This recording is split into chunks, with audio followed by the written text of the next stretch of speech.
Hello students, simplification की इस 600 questions की सीरीज में कुछ नए क्वेश्चंस के साथ ये नया वीडियो शुरू करते हैं। सबसे पहले बता देता हूं कि कौन सा मैं क्वेश्चन लेने वाला हूं। तो सबसे पहली बात, इस वीडियो में हम लेंगे 293 क्वेश्चन नंबर 293। इसके बाद में हम लेंगे 294। इसके बाद में हम लेंगे क्वेश्चन नंबर 304। नेक्स्ट क्वेश्चन मैं इस बुकलेट का लूंगा क्वेश्चन नंबर 313। हो गए क्वेश्चन नंबर टोटल 4। इसके साथ में मैं करूंगा +2 बोनस क्वेश्चन। तो यहां पर ध्यान से समझना, ये बोनस क्वेश्चन वो क्वेश्चन होते हैं जो प्रीवियस एग्जाम में आ चुके हैं। प्लस ये सारे क्वेश्चन लगेंगे बहुत सरल, लेकिन जब आप रुक करके कैलकुलेशन करने जाएंगे तो थोड़ा आपको मेहनत करनी पड़ेगी। चलिए शुरुआत करते हैं। तो सबसे पहला क्वेश्चन उतारते हैं हम 293। 293 क्वेश्चन क्या है, देखिए, ब्रैकेट के अंदर, फिर ब्रैकेट के अंदर, फिर ब्रैकेट के अंदर 2 की घात 4, ये बड़ा एक ब्रैकेट लगा दिया, एक और बड़ा ब्रैकेट लगा दिया, 1/2 और ये घात में आ गया क्वेश्चन मार्क। अब यहाँ पर जिसको कहना चाहिए कि हम इसके आगे लिखेंगे 256। ये क्वेश्चन है, यानी कि आपको इसका मान पता करना है। कैसे करेंगे, ध्यान से समझना है। सबसे पहले तो ये बड़ा ब्रैकेट लगा दिया, ये ब्रैकेट और इसके ऊपर लगी हुई है घात 1/2। मैं उम्मीद करता हूँ समझ में आ गया होगा। घात के ऊपर जब घात आती है तो हम ये कहते हैं कि ये आपस में गुणा हो जाती है। तो हम यहाँ कहेंगे 2 की घात 4 गुणा में 1/2 और ये पूरे की घात हो गई क्वेश्चन मार्क। इसके बाद में ये क्वेश्चन मार्क है। इसके बाद में ये 256 है। 256 को आपको क्या करना है, पहली बात तो ये पूरा प्रश्न जो है वो 2 के आधार में जाएगा, यानी कि आपको सबसे पहले तो 256 को 2 आधार की संख्या बनाना पड़ेगा। आप सीधे नहीं जानते कि कितना जो है 2 की घात हम लगाएं कि 256 पे पहुंच जाए। तो सबसे पहले सरल काम करिए। सबसे पहले आप ये जानते हैं कि ये 16 × 16 होता है, यानी कि 16 का वर्ग होता है। अगले स्टेप में हम इसको और सॉल्व कर लेंगे। यहाँ पर 2 से ये कैंसिल हो जाएगा 2 बार, यहाँ पर बचेगा 2 आधा, यानी कि घात की घात आपस में गुणा हो जाएगी, क्योंकि यहाँ पर घात की घात है। तो 2 गुणा में ये हो गया क्वेश्चन मार्क। अब इधर क्या बचेगा, ध्यान से समझना। 2 यहाँ 16 होता है 2 की घात 4 और ये होता है 2 की घात 4। इसका मतलब आधार समान है, घातें जुड़ जाएंगी, ये पूरा हो जाएगा 2 की घात 8। तो मैंने जैसा आपको कहा था, आप सीधे याद नहीं रख सकते तो टुकड़े में लेकर के जाइए, आसानी होगी। इसके बाद में आधार समान होता है। देखो, आधार समान है तो घातों को भी आपस में क्या होना पड़ेगा, बराबर होना पड़ेगा। ये हम पहले से बात करते आए हैं। तो यहाँ पर आ जाएगा 2 गुना में क्वेश्चन मार्क बराबर में 8। 2 से ये कैंसिल हो जाएगा 4 बार, तो ये क्वेश्चन मार्क बराबर हो जाएगा 4। उम्मीद करता हूं कि आप लोगों ने यदि वीडियो पॉज करके खुद करा होगा तो यही आंसर तक पहुंचे होंगे, वरना कुछ नया सीखा होगा। नेक्स्ट क्वेश्चन करते हैं। नेक्स्ट क्वेश्चन है क्वेश्चन नंबर 294। अब ये 294 क्वेश्चन भी दिखता छोटा सा है, लेकिन बड़ा इंटरेस्टिंग क्वेश्चन है। कैसे, देखिए, यहाँ पर आ जाएगा क्वाड्रिक रूट, यानी चतुर्थ मूल। यहाँ पर आ गया ये संख्या, यानी 10,000 बराबर में आएगा 100 की घात क्वेश्चन मार्क। देखिए, घात वाले सवाल में इसलिए ज़्यादा ले रहा हूँ, बहुत सारे इसके पैटर्न होते हैं और ये बहुत सारे लोग इसमें कंफ्यूज्ड रहते हैं। साथ ही साथ ये मत समझिए कि ये घात वाले समान क्वेश्चन है। यहाँ पर जो हमें सीखने को मिल रहा है वो ज़्यादा महत्वपूर्ण है। अब ध्यान से समझिए, यहाँ पर मैंने आपको पहले भी बताया है पिछले वीडियोज़ में कि यहाँ पर ये जो चतुर्थ मूल होता है, इसका मतलब क्या हो गया, इसका मतलब हो गया 10,000 पूरे की घात 1/4। यदि यहाँ 3 लिखा रहता तो आप 1/3 करते, यहाँ 2 लिखा रहता तो 1/2 करते। इस प्रकार से ये करना है। यहाँ पर आ जाएगा 100 और पूरे की घात क्वेश्चन मार्क। जब भी घात में क्वेश्चन मार्क होता है और आधार संख्या देखनी है आपको, तो आधार संख्या यहाँ पर जो है वो यहाँ पर भी होना चाहिए। ये आपको करने की कोशिश करनी है। अब देखिए, यहाँ पर क्या करेंगे आप, यहाँ पर है 10,000 और यहाँ पर है 100, पूरे की घात हो गई क्वेश्चन मार्क। अब आप क्या करेंगे, सभी को आधार 100 में लेके आएंगे। यदि यहाँ पर 100 है और क्वेश्चन मार्क के आधार, क्वेश्चन मार्क के कभी भी आधार को आपको देखना है। यदि यहाँ पर जो आधार है वो यहाँ पर लेके आना है। अब इस 10,000 को आप क्या लिख सकते हो, 10,000 को आप लिख सकते हो 100 गुणा में 100 और ये पूरे की घात 4। अब इसको आप क्या लिख सकते हो, तो यहाँ 100 2 बार आ रहा है तो ये हो जाएगा 100 की घात 2 और इस पूरे की घात 1/4 बराबर 100 की घात क्वेश्चन मार्क। इस आधार पर आधार, यदि आधार की घात है तो घातें आपस में गुणा हो जाती है। तो ये हो जाएगा 100 2 गुणा में 1/4 बराबर में 100 की घात क्वेश्चन मार्क। 2 से ये 2 कैंसिल हो गया 2 बार, ये हो गया 100 की घात 1/2 बराबर में 100 की घात क्वेश्चन मार्क। यानी कि यहाँ पर आधार समान हो गया है तो घातों को भी बराबर होना पड़ेगा। क्वेश्चन मार्क का आंसर आ जाएगा 1/2। फिर मैं उम्मीद करता हूँ कि आपका क्वेश्चन सही गया होगा। नहीं तो कुछ नया सीखने को मिला होगा। आगे बढ़ते हैं नेक्स्ट क्वेश्चन की तरफ। नेक्स्ट क्वेश्चन करते हैं, क्वेश्चन नंबर है 304 यानी कि 304। 304 क्वेश्चन क्या कहता है, root cube of question mark equals to 36 multiplied by 24, ये ब्रैकेट लगा दिया मैंने और डिवाइड कर दिया इसको 9 से। बड़ा सरल क्वेश्चन दिख रहा है, एक बार करने का प्रयास करिए तब समझ में आएगा कि यहाँ पर आपने क्या गलती करी। जब मैं कर लूँगा उसके बाद में फिर आपको पता चलेगा। ध्यान से समझिए, यहाँ पर क्या करना है, सबसे पहला तो ये हो गया root cube is equals to. अब यहाँ पर क्या करते हैं, यहाँ पर दो चीज़ें होंगी, ध्यान से समझिए। कोई व्यक्ति बोलेगा ब्रैकेट पहले सॉल्व करें और फिर उसके बाद डिवाइड करें। सिंपल सा काम है, ज़्यादा चिंता नहीं करनी है। 36 गुणा में ये 24 लिखो, डिवाइडेड बाय 9 कर दो, 9 चौक 36। आप बोलेंगे सर आप ऐसा कैसे कर सकते हैं। अरे भाई ऊपर की संख्या यहाँ पर ये इस स्वरूप में लिखे होने का मतलब था, ऊपर ये भिन्न में अंश है और ये हर है। अंश को अंश के समान सॉल्व करो, हर को हर के समान, और अंश हर से कट जाता है, तो इसलिए मैंने सीधे कर दिया यहाँ पर ये चीज़, और ये दोनों को अब आपस में क्या कर देता हूँ, मैं गुणा कर देता हूँ, जो कि बन जाएगा 96।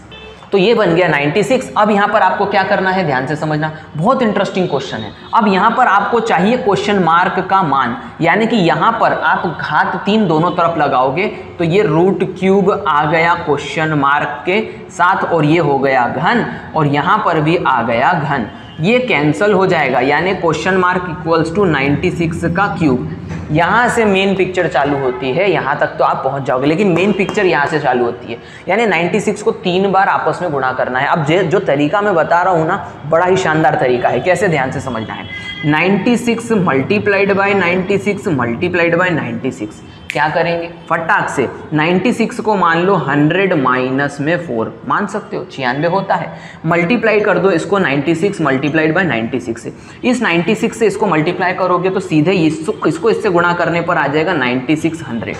इतना समझ गए आप। अब इस संख्या को सीधे 4 से गुणा कर दो, माइनस में 4 6 24 की 4 हासिल का 2, 9 चौक 36, 9 चौक 36, 36 और 2 38, यानी कि ये पूरा एक साथ जाएगा और गुणा हो जाएगा अगला 96 इसके साथ में। समझ रहे हैं आप क्या कर रहे हैं। अब इसको घटा दीजिए, बड़ा सरल सा काम है। 10 में से 4 गई तो 6 बच गई, 9 में से 8 गई तो 1 बच गई। इसके बाद में यहाँ पर बची थी 5, 5 में से 3 गई तो 2 बच गई, और 9 वैसा का वैसा। अब मैं आपको यहाँ पर करके बता रहा हूँ, 9216 मल्टीप्लाइड बाय 96 क्या करना है, सिंपल सा काम है। इसको अब मान लो आप 9216 मल्टीप्लाइड में 100 माइनस में 4, फिर वही वाला काम, इसको इसके साथ गुणा करने का मतलब 9216 और ये 00, इसको 4 के साथ गुणा कर दो और बाद में घटाना पड़ेगा, इसलिए मैं गुणा करके सीधे यहीं पर लिख देता हूँ। 4 6 24 की 4 हासिल का 2, 4 एकम 4, 4 और 2 6, 4 दूनी 8, 4 नाम 36, ये घटा देना है आपको, इससे आंसर आ जाएगा। 10 में से 4 गई तो 6 बच गई, 9 में से 6 गई तो 3 बच गई। यहाँ पर क्या बचा था, यहाँ पर बचा था 5, 5 यानी 15, 15 में से 8 गई तो 7 बच गई। यहाँ पर क्या बचा था 0, 0 बोले तो 10, 10 में से 6 गई तो 4 बच गई। यहाँ पर क्या बचा था 1, 1 में से 8 गई तो यहाँ पर बच जाएगी 8, और यहाँ पर बच गया 8। आंसर आ गया 884736 is the exact and right answer. उम्मीद करता हूँ आपको कुछ नया सीखने को मिला होगा। ये सब आपकी कैलकुलेशन पे निर्भर करता है। आप बोलेंगे 96 मल्टीप्लाइड बाय 96 मल्टीप्लाइड बाय 96 हम कर सकते हैं। गणित के 10 तरीके होते हैं, मैंने आपको सिर्फ एक तरीका बताया। यदि आपको ये लगता है कि ये तरीका ठीक है तो आप ये भी इस्तेमाल कर सकते हैं। ये तरीका बड़ा ही सरल है। क्योंकि आगे बढ़ते हैं नेक्स्ट क्वेश्चन कर। तो एक नेक्स्ट क्वेश्चन जो है वो इसी से सिमिलर है, ताकि आपकी प्रैक्टिस अच्छी हो सके। ध्यान से समझना क्या करना है, फिर से समझ लीजिए। क्वेश्चन मार्क अंडर रूट में है, यहां पर आ जाएगा 88 मल्टीप्लाइड बाय 42 और ब्रैकेट लगा करके यहां पर कर देना है 16। फिर से मैं बोल रहा हूं, वीडियो पॉज करो, एक बार मन से करने की कोशिश करो, फिर मैं आपको मजेदार चीज दिखाऊंगा। देखिए क्या करना है इसमें, यहां पर वही काम होगा। अंडर रूट में क्वेश्चन मार्क, ब्रैकेट में यहां पर क्या है 88 गुणा में 42 बटा में 16। अब देखो बहुत सारे स्टूडेंट क्या करते हैं, बस ये देखते हैं और गुणा करना चालू कर देते हैं। ये नहीं देखते कि थोड़ा सा रुक जाएं तो कितने सरल कैलकुलेशन हो सकती है। यही मजा बता रहा हूं। इस 16 को क्या तुम 8 गुणा 2 लिख सकते हो? बिल्कुल लिख सकते हैं। 16 से काटने से बहुत मुश्किल होगी, जबकि 8 से आप काटोगे इसको 11 बार और 2 से काटोगे इसको 21 बार, और 11 से गुणा करने का मतलब हो जाता है एक पीछे लिखो, 2 और 1 को आपस में जोड़ो, आंसर आ गया। इसका मतलब कि जो तुम वहां पहले कर रहे थे और अभी जो किया उसमें अंतर समझने की कोशिश करना। मैं उम्मीद करता हूं आपको कुछ नया मिला होगा। यहां पर अंडर रूट का आपसे ऑप्शन नहीं पूछा, यानी कि आपसे बार बार मैं कह रहा हूं क्वेश्चन मार्क पूछेगा, अंडर रूट में नहीं पूछेगा, इसीलिए आपको दोनों तरफ का क्या लेना पड़ेगा, वर्ग लेना पड़ेगा। ये वर्ग से करनी कैंसिल हो गई तो यहां पर बच गया क्वेश्चन मार्क, इसका मतलब 231 का वर्ग ही आंसर होगा। अब हमें वर्ग निकालना पड़ेगा, तो अब गुणा करेंगे हम 231 को 231 के साथ में, 1 को 1 से गुणा किया 1 आया, इसको इधर गुणा करके जोड़ना है, तो 3 एकम 3 3 एकम 3 ये हो गया 6, फिर इसको और इसको गुणा करना है, समझ में आ रहा होगा। 3 ये 1 को 2 से गुणा करा 2, इस 2 को 1 से गुणा किया 2, तो 2 और 2 4 और 3 तिया 9, 9 और 4 13, 13 की 3 हासिल का यहाँ पर लिख देना। फिर क्या करोगे, 3 दूनी 6, 3 दूनी 6, 6 और 6 12, 12 और 1 13, 13 की 3 हासिल का 1, 2 दूनी 4, 4 और 1 5, exactly is the right answer. उम्मीद करता हूं आपको समझ में आ गया होगा। ये मल्टीप्लिकेशन की ट्रिक है जो एक लाइन में आंसर ला देती है। कमेंट बॉक्स में जरूर लिखना है। नेक्स्ट क्वेश्चन की तरफ बढ़ते हैं। तो ये रहा बोनस क्वेश्चन जो कि मैं हर वीडियो में आपको दे रहा हूं, एकदम मजेदार और नए क्वेश्चन। प्रश्न ये है कि इनमें से कौन बड़ा है, यानी कि 3/7 अगला है 5/14 और 17/28 पूछा गया है। इन तीनों में से बड़ा भिन्न कौन सा है, कैसे पहचानोगे वो बता रहा हूं बड़े सरल तरीके से। सबसे पहले इन दोनों को कंपेयर करो। इन दोनों को कैसे कंपेयर करोगे, 3/7 और ये 5/14, इस संख्या को इससे गुणा करो और इस संख्या को इससे गुणा करो, यानी कि क्रॉस में। 14 तिया 42 होता है, इसको ऊपर लिख दो इस भिन्न के, और 5 7 35, इसको इस भिन्न के ऊपर लिख दो। अब ध्यान से समझना, इन दोनों में जो बड़ी संख्या उसके नीचे वाला भिन्न बड़ा। इसका मतलब तुमने ये समझ लिया कि ये भिन्न छोटा है, ये भिन्न बड़ा है। क्यों? क्योंकि ये 42 ज़्यादा है और 35 कम है। समझ गए? इसका मतलब ये भिन्न यहाँ पर बड़ा है। अब यदि ये भिन्न इससे बड़ा है तो इस भिन्न को कंपेयर कर लो ये वाले भिन्न से। तो ध्यान से समझते हैं, इसको फिर वही काम करेंगे यहाँ पर 3/7 और 17/28 के साथ में। क्या होगा ध्यान से समझना, 28 को 3 बार गुणा कर दो, तो गुणा करेंगे 8 तिया 24 की 4 हासिल का आ गया 2, 3 दूनी 6 और 2 8, 84 हो गया।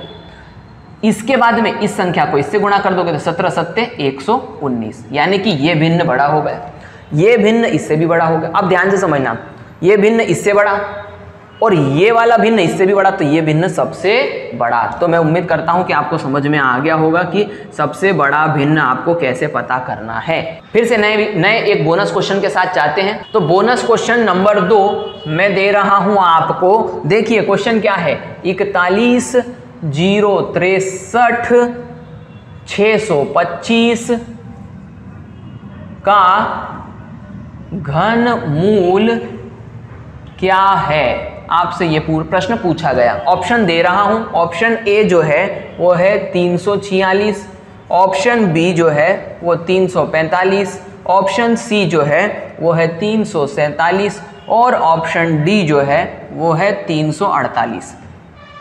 देखिए जिनको पता होगा उनके लिए तो काम बड़ा सरल हो गया, क्योंकि ये प्रश्न का आंसर मैं आपको देखते से बता दूंगा, आपको भी निकालते आ जाएगा। कैसे, ध्यान से समझना। यहां पर ये जो संख्या इसका आपको घनमूल निकालना है, यानी पता करना है कि ये दिए गए ऑप्शन में से किस संख्या का घन है। अब ध्यान से समझिए, इसका पिछला अंक क्या आ रहा है 5। इस बात को याद रखना, कोई भी संख्या जिसका अंतिम अंक 5 है उसके घन संख्या में भी अंतिम अंक 5 ही होगा। बहुत ही सामान्य सी बात है, बस आपको दिए गए ऑप्शन में से ये पहचानना है कि अंतिम अंक किसका 5 है। तो दिए गए ऑप्शंस में बी ऑप्शन जो है वो एग्जैक्ट राइट आंसर होगा। क्योंकि ध्यान से समझना, अब मैं इसको प्रूफ करके बता रहा हूँ। देखो, 1 का घन क्या होता है, 1 होता है। 2 का घन क्या होता है, 8 होता है। 3 का घन क्या होता है, 27 होता है। 4 का घन क्या होता है, ध्यान से समझना है, 4 का घन 64 होता है।